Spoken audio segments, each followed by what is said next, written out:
I've known lots of businesses who approach new business in a simple way. They discount as hard as possible, as fast as possible. Their conversation consists of how much for how many. That's not selling. That's haggling your way down to the bottom of the business gene pool. And it's no way for you to build your business or your sales career. So by the end of this video, you'll be able to identify how to create real value and stand out from the competition without dropping your prices all the time. Every week, I look at a different aspect of the science of influence and show you how to apply it in the real world.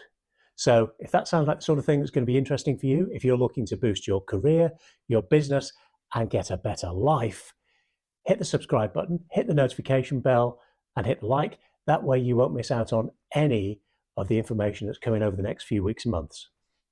I'm Stephen Long. I spent more than 25 years studying and researching and developing the science of influence. All I care about is how to apply it. All I care about is what works. I've got absolutely no interest in theory. I don't care about what should work, could work, might work, ought to work, sounds good but doesn't work, because I get paid on results, just like you. So over the last 25 years, I've trained more than 100,000 sales professionals in every niche and industry you can think of, from the largest of large corporates like Nike and Adecco through to thousands of SMEs and individual business owners. But my real passion is working with business development people, working with salespeople who bring in the revenue. I don't sell on price. By the end of this video, you won't have to either.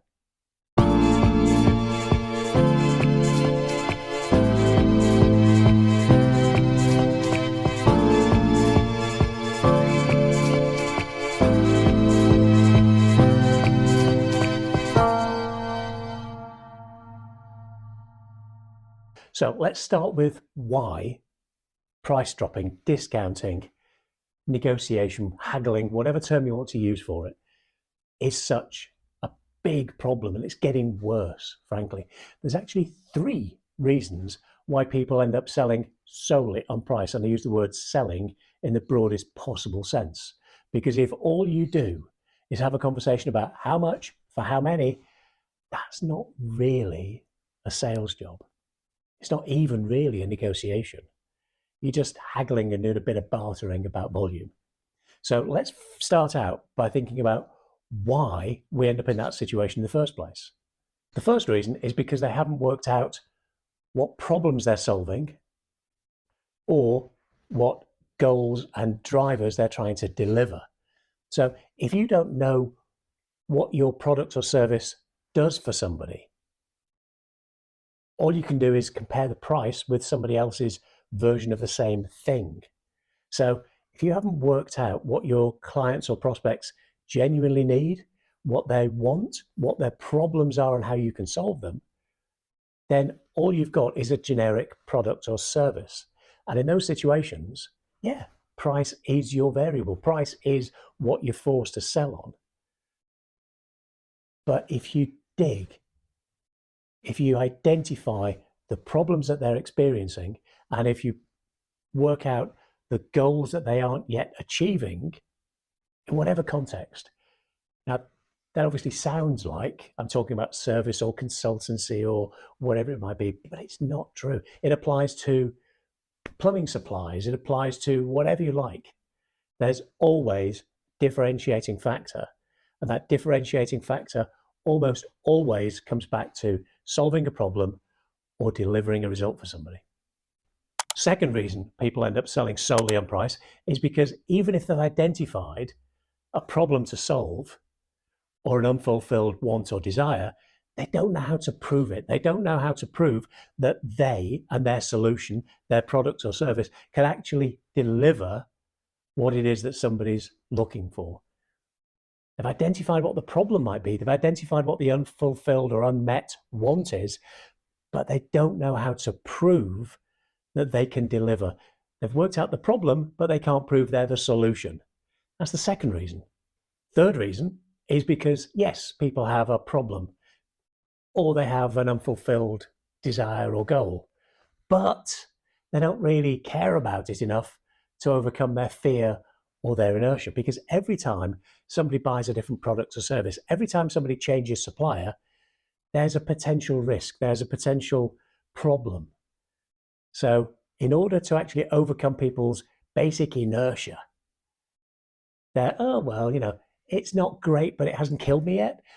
In order to overcome that, we have to actually get people to care that they've got a problem, or care that they've got an unfulfilled goal, an unfulfilled objective. Because until somebody feels it emotionally, you're trying to sell on logic, which means persuasion. And persuasion, ultimately, if you're going to overcome somebody's inertia and fear of making a change, which are both emotional elements, overcoming emotion, overcoming fear with facts, well, good luck with that. Let me know how that works out for you. You overcome an emotion with another emotion. So the way to overcome somebody's fear of making a change is to increase their desire for a different outcome. It's to increase their greed. It's to increase their excitement. It's to increase something that overwhelms, that outweighs the fear of change. You can't outweigh fear with logic. If you're afraid of drowning, I can explain how to float, I can explain swimming, I can explain that the human body is basically buoyant, and you still aren't jumping off that 6-foot board into that 12-foot pool. Because fear doesn't get conquered by fact. So if you identify what somebody's problem is, if you identify what their unmet need or desire is, you still have to get them to care enough to make a change. And if you don't, you're stuck haggling on price. So let's work our way through them one by one. Let's start by the unidentified problem or the unmet goal or desire. Now, the simplest way to get into here is through questions, but not the way most people use them. Open and closed questions. I kept 6 honest serving men. They taught me all I knew. The names are how and what and why, where and when and who. Well, okay, fair enough. But it's a bit of a blunt instrument. If you look at my previous videos on the way questions actually work, you'll see that it's a much more powerful set of tools and approaches than most people ever imagined. But the starting point for any of this isn't actually the questions. The starting point is rapport. If you're dealing with a prospect or a customer who's buying one product from you and not buying others, the first thing you have to build is that rapport. It doesn't have to be a massive level of trust, because trust comes from experience, but simple rapport, simply feeling that you're on the same wavelength as somebody.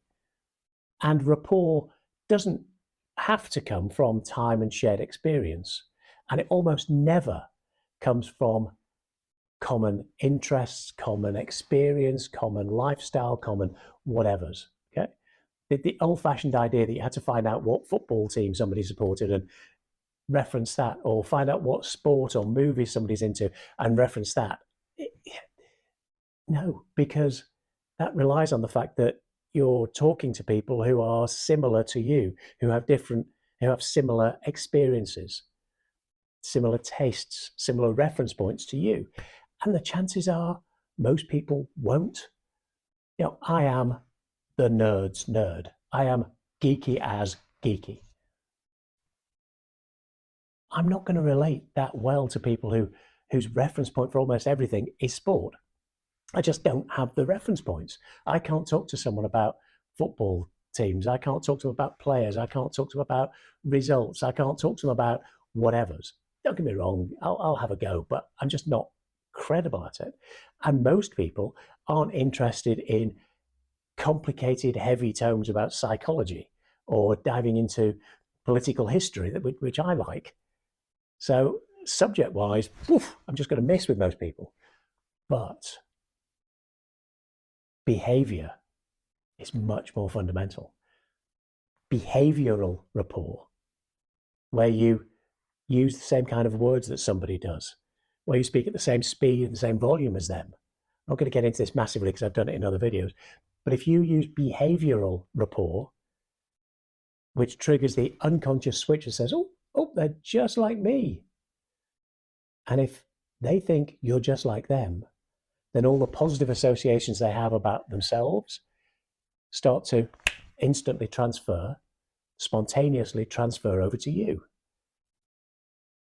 So behavioral rapport, speaking at the same speed as somebody, using some of the same gestures as them, please not mimicking, not using their accent, not trying this old-fashioned nightmare BS of sitting exactly the same way they do. And when they uncross their legs, you uncross your legs. When they go into this gesture, you do this. Oh, God. The key with rapport is it's unconscious. The less noticeable it is, the better it works. So the two starting points to differentiating yourself, for uncovering problems that haven't been solved yet, uncovering unmet desires or goals, is firstly to build rapport, to get somebody comfortable with you. And secondly, yes, to use questions creatively and effectively to get somebody talking about what they want. But the most important thing with questions is not the 6 honest serving men open questions, the how, what, why, where, when, who.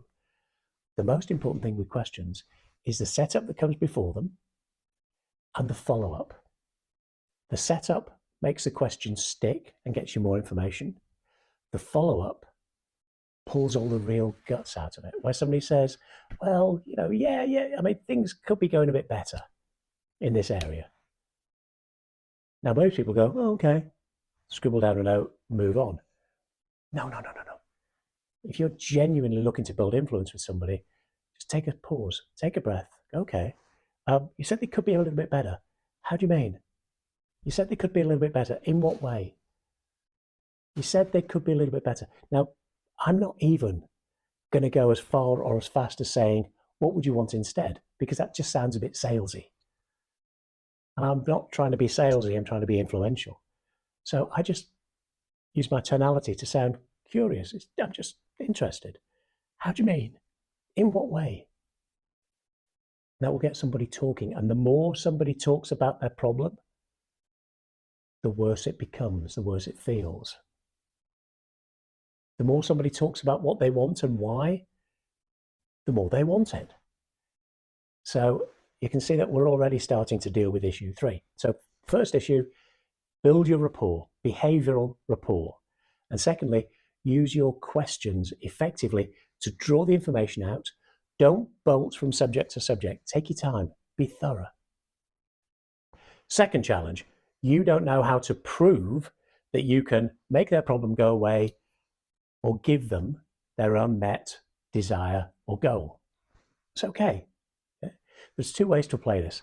The first is you can follow the structure of the perfect pitch. The structure of the perfect pitch is designed to give every single piece of information that somebody might need to take a decision. It's based on the psychology of decision making. Hook, story, facts, call to action. The hook grabs somebody's attention. The story, the case study, the example of what you've done for other people triggers something very deep in our psychology. We're all educated through stories. The Boy Who Cried Wolf, Red Riding Hood. We're all taught about the way the world is through stories. When we gather around with our friends, we don't sit there and exchange facts with each other. Well, actually, my partner and I do. We love a good facting. But most of the time, you sit there and do you remember when? Or you tell gags, which are just stories with a punchline. Stories are how human beings have always communicated. The great religions, the great religious books are built on stories, parables, examples. The way that people learn is through stories. They associate what has happened with what may happen. That creates a piece of learning. So stories, case studies, examples, metaphors, incredibly useful.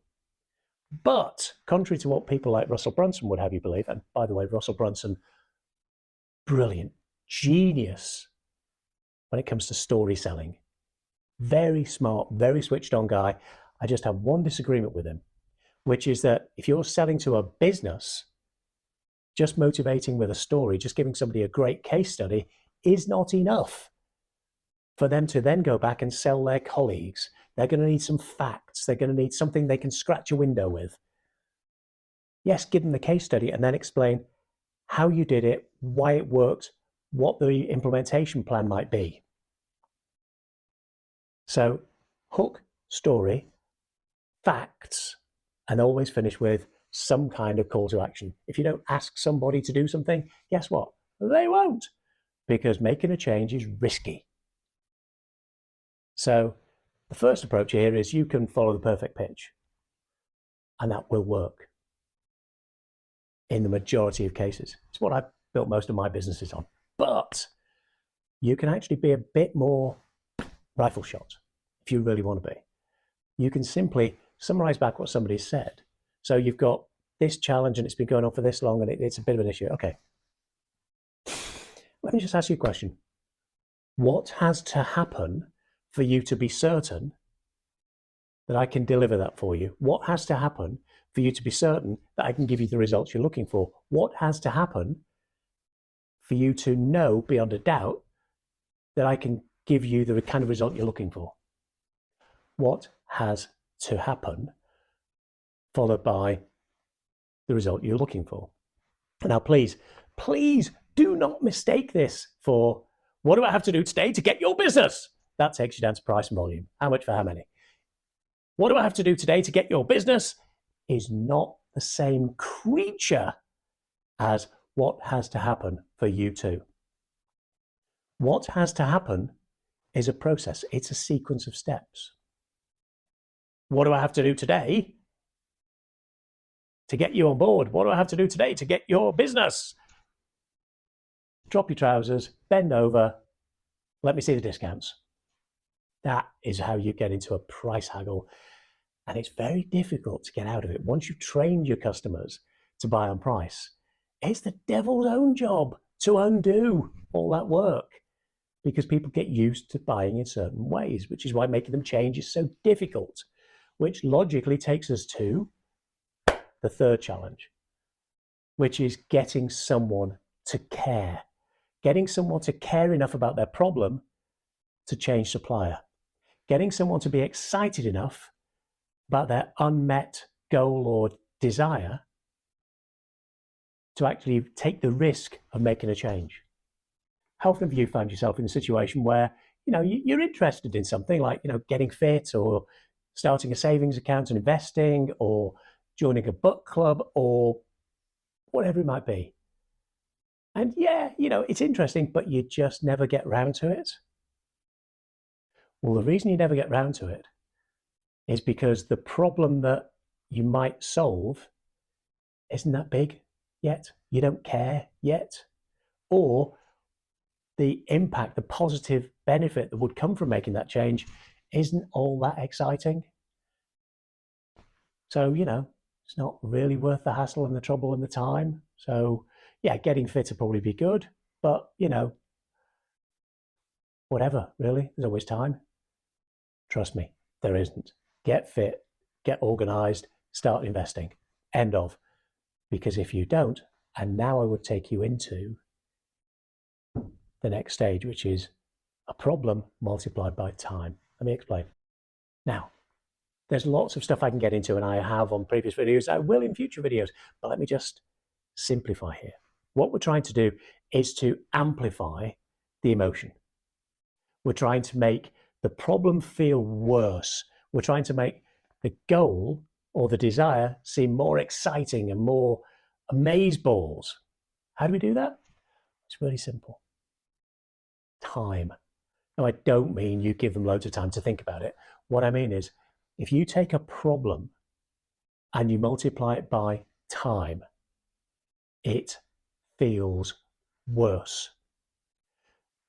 Give you an example. Oh, you were saying that you've had this challenge, this problem. Okay. How long's that been going on for? Oh, about 6 months. Okay, and is it getting worse or better? Oh, it's staying about the same. Okay, so it's been going on for 6 months. Yeah. How much do you think it's cost you over those 6 months?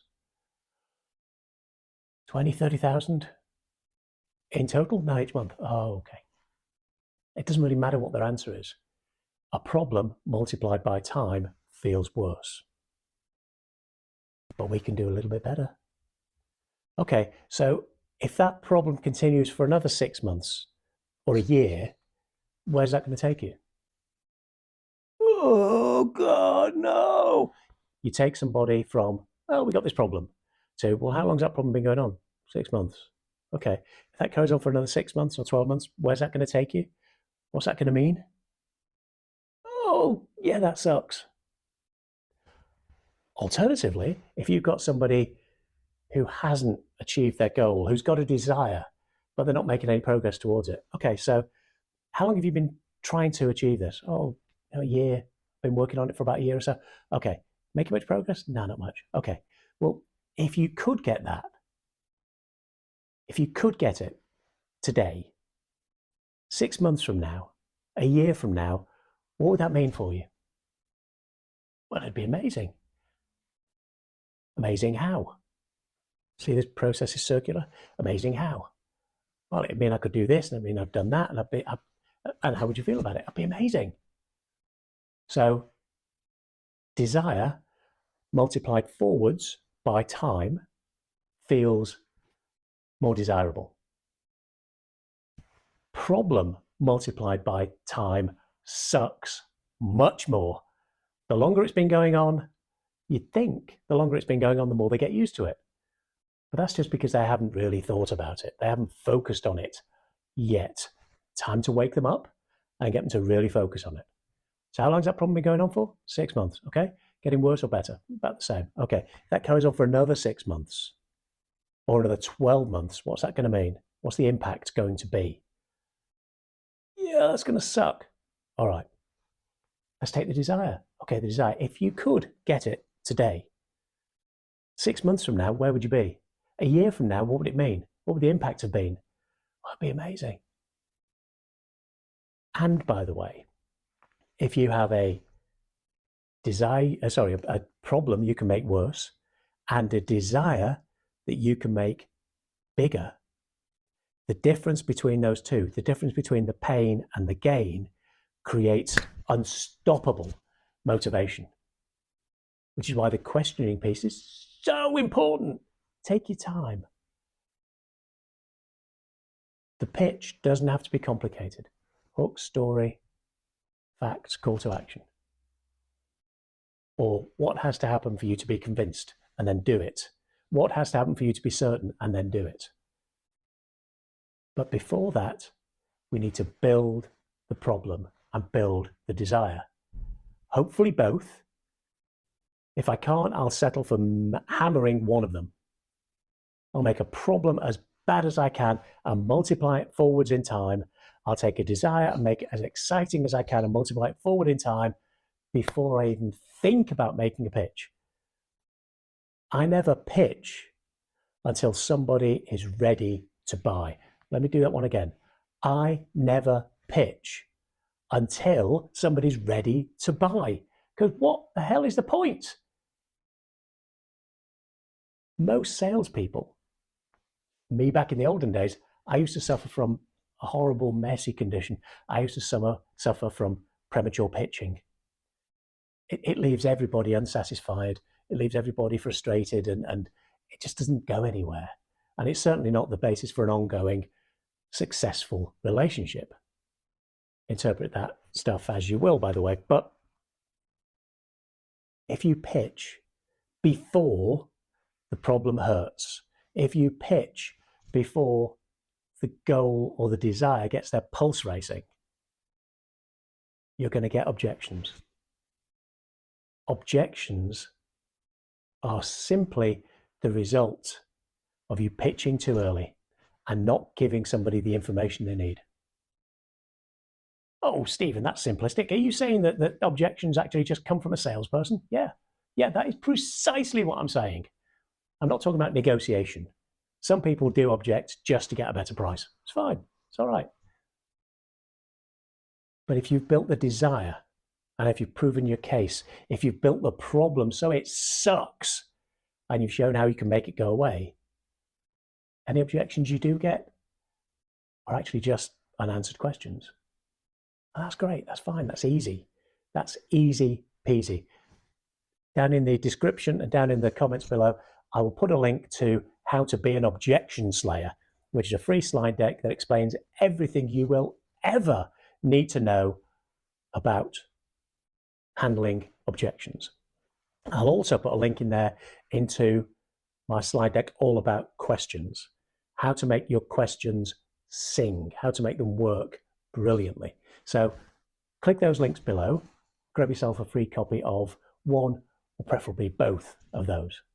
Every week there's a new video coming through which looks at the science and practice, the application of cutting edge influence techniques. You don't need to understand where the science comes from if you don't want to. If you do, I'll give you the references and I'll take you there. But what I want to do is to help you build the success, the career, the business, the life, the wealth that you want and deserve. If I can help you do that, along the way, my business will thrive and benefit just as well. We both gain if you gain. So hit the like, hit the subscribe, comment with anything you might want, and I'll see you each week.